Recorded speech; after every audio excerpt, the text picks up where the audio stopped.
पूर्णिमा जी देखिए ना, हरदीप एप्स्टीन पुरी के बारे में जो ये बोल रहे हैं वो कितना बड़ा झूठ है कि पूरी दुनिया के अंदर आज कितनी सरकारों में कितने इस्तीफे हो गए सिर्फ इस बात पर कि यूके का केस ले लीजिए। ऋषभ जी को पढ़ने की ज्यादा वो चल रही है ना, तो ऋषभ जी पढ़िए। आज यूके ने केर स्टारमर ने जिस व्यक्ति को वहां पर एम्बेसडर लगाया यूएस में, उसके संबंध इनके साथ थे, तो उनकी कैबिनेट में इस्तीफे शुरू हो गए। आपको शायद ये जानकारी नहीं होगी। और आपको बैलेंस ऑफ पेमेंट्स और ट्रेड डेफिसिट अगर मैं समझाने लगा तो आपको ये पता चलेगा कि भारत ने अपनी स्वायत्ता को कैसे बेच दिया। आज हम रशिया से तेल खरीदेंगे कि नहीं खरीदेंगे, ये मेरी राष्ट्रीय स्वायत्ता है, नेशनल सोवरेनिटी। पूर्णिमा जी एक मिनट, बड़ा इंपॉर्टेंट पॉइंट है। देखिए हमने कैसे अपनी नेशनल सोवरेनिटी को आज बेच दिया। आप समझिए, रशिया से तेल खरीदना अमेरिका का राष्ट्रपति हमें बताएगा, हम किस पर कितना टैरिफ लगाएंगे ये हमारे अमेरिका का राष्ट्रपति बनाएगा। और क्या ये देश को बेचने की बात आप करते हैं और इतनी पढ़ने पढ़ाने की बात नीरज जी चल ही रही है, तो मुझे ये बता दीजिए,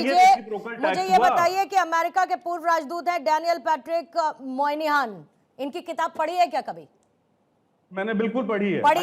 तो सीआईए के साथ उस वक्त नेहरू इंदिरा के रिश्ते कैसे थे, किस तरीके से इंटरवेंशन करने की इजाजत दी गई, खुद को कमतर आका गया, इंटेलिजेंस को बिल्टअप नहीं किया गया, कहां पर यूपीए ने सरेंडर कर दिया, ये सब कुछ तो लिखा है ना उसमें। तो जो खुद अपने इतिहास में इतनी बड़ी भूल कर चुके हैं, आज वो सिर्फ आरोपों के माध्यम से क्या सवाल उठाएंगे?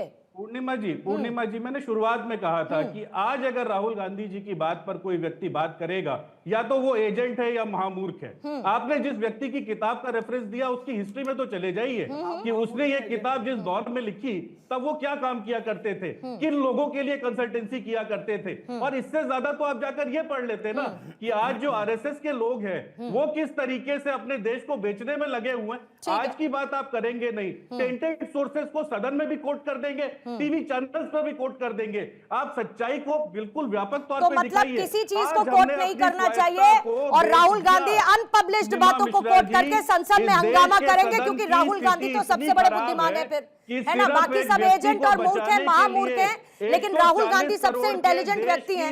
मैं ये मान लेती हूं कि राहुल गांधी सबसे बड़ा इंटेलिजेंट आदमी है, और जो कुछ भी उस वक्त लिखा गया ऋषभ जी, वो सब कुछ झूठ है, क्योंकि वो कोई बिका हुआ आदमी था जिसने सारी बातों का जिक्र किया। बोलिएगा। 10 सेकंड ले रहा हूं, हाँ। पे आप चले जाइएगा। इनके अनुसार हर समय एक एजेंडा मैम सेट होता है। पहले वोट चोर, गद्दी छोड़, बिहार में चिल्लाए, बिहार की जनता ने कहा तुम बिहार छोड़। उसके बाद पहले क्या, चौकीदार चोर, पूरे देश की जनता चौकीदार बनी। अब कर रहे हैं बेच बेच बेच। कांग्रेस के कार्यकर्ता ही नहीं बोलेंगे कुछ दिन बाद राहुल गांधी को कि राहुल गांधी कांग्रेस छोड़। अरे 95 इलेक्शन हारने वाला बुद्धिमान, बार बार के देश को जाके बाहर में कलंकित करने वाला बुद्धिमान, और जो इंसान आजीवन देश के लिए समर्पित रहा, चुनाव दर बदर ये जीतते गया, वो इनके अनुसार है मंदबुद्धि। भैया देश की जनता को पता है अबोध बालक कौन है और मंदबुद्धि कौन है। ठीक है मुन्ना साहब, आज तो सबूत मांगे जा रहे हैं, लेकिन इतिहास अपने आप में ऐसी बहुत सारी गवाही देता है जो इनको कोई मॉरल ग्राउंड नहीं देता इस तरीके की बात करने का।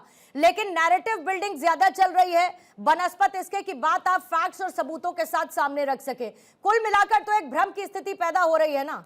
या तो बात करनी है तो फैक्ट्स के साथ करिए, और हर बार ये बार बार ऐसा ही होता है। पिछले कई समय से हम देख रहे हैं संसद की कार्रवाई में व्यवधान इन्हीं हंगामे के चलते बाधित होता है और संसद नहीं चल पाती। पूर्णिमा देखिए, ऐसी चीजों से इनको रोकना नहीं चाहिए ना। इनकी इन्हीं हरकतों से लगातार हम लोग तीसरी बार मजबूत सरकार बनाए हैं। देश की जनता तो इनको जान चुकी है, विपक्ष के लोगों को और खास करके एलओपी को। नैरेटिव तरह तरह का चलाते चलाते बिहार में हालात ये हो गई कि ये अब कहीं कुछ भी नहीं बचा। वोट चोरी का अंतिम और आखिरी इन्होंने भ्रम फैलाने की कोशिश की, बिहार के लोगों ने उसको नकार दिया। चुनाव आयोग को झूठे सबूत लेकर के आए। जब चुनाव आयोग ने बोला कि आप हलफनामा दे करके आओ मैं बताता हूं, तो हलफनामा नहीं दे पाए। ऐसे लोगों के आरोपों से क्या मतलब है। अभी आप बात कर रहे थे किसी पार्टी के विपक्ष के प्रवक्ता कि किसानों के हितों की अनदेखी की गई। अरे साहब, मेरे नेता आदरणीय चिराग पासवान जी का ही अगर विभाग ले लेना, खाद्य एवं प्रसंस्करण, तो इस ट्रेड डील के माध्यम से इतने बड़े बाजार खुले हैं कि चाहे आप फलों का देख लीजिए, आप उसमें की सब्जियों का देख लीजिए। एक तो भंडारण की व्यवस्था बनेगी, एक्सपोर्ट के नए दरवाजे खुले हैं, किसानों को दाम मिलेगा उचित, और एक ग्लोबल मार्केटिंग यहाँ से स्टार्ट होने वाला है। तो इन सब और उसके चलते रोजगार और स्वरोजगार के अवसर उत्पन्न हो रहे हैं। तो आप ऐसे झूठे तरह के आरोप लगाने से तो कोई फायदा है नहीं। दूसरी बात हो गई कि हमने रसिया से तेल लेना बंद कर दिया, कोई सबूत नहीं है साहब।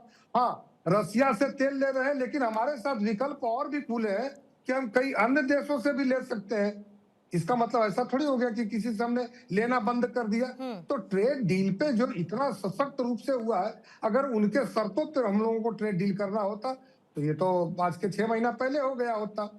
किसानों के हितों की रक्षा, यहाँ के उद्योगों की रक्षा, चाहे वो लघु उद्योग हो, मध्यम उद्योग हो, या यहाँ पर रोजगार के अवसर प्रदान करना हो, ये तीनों लोगों की रक्षा। क्या हम यहाँ पे जो हमारे मध्यम दर्जे के उद्योग उत्पादन कर रहे थे उनके उत्पादों को सड़ा दे? क्या उनको अंतर्राष्ट्रीय स्तर के मानकों पर हमें उनके मूल्यों का तय करना नहीं चाहिए? हम अपने देश को 2047 में विकसित भारत बनाने का लक्ष्य दिया है और उस पर लोगों ने 2/3 बहुमत से एनडीए को सरकार दिया है। तो ऐसे में उनके लिए मैं न सोचूं, क्या इस पर मैं ध्यान लगाऊं कि राहुल गांधी जी क्या मुझ पर आरोप लगा रहे हैं? और राष्ट्रपति जी जब उसी बातों को देशवासियों को बताना चाह रहे थे पूर्णिमा जी, तो धन्यवाद प्रस्ताव पर बोलने से रोका गया।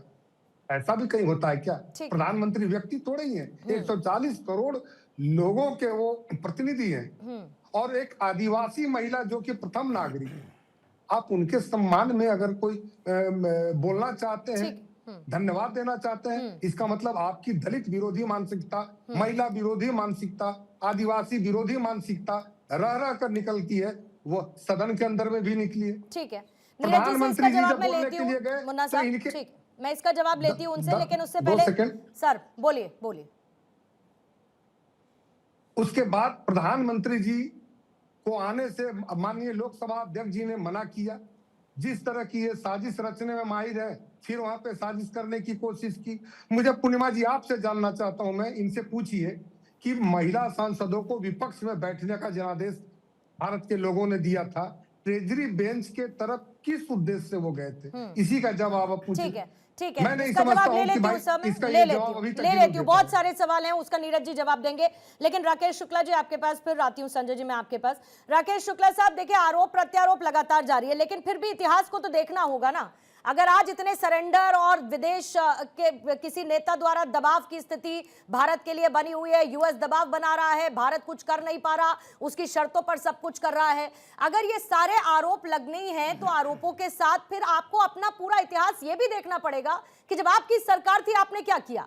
बीते कुछ समय में जितने आपने आरोप लगाए, या तो कोर्ट की तरफ से क्लीन चिट दे दी गई, या आपकी तरफ से कोई ऐसे सबूत नहीं रखे गए जिससे आपकी बात और मजबूती के साथ साबित हो सके।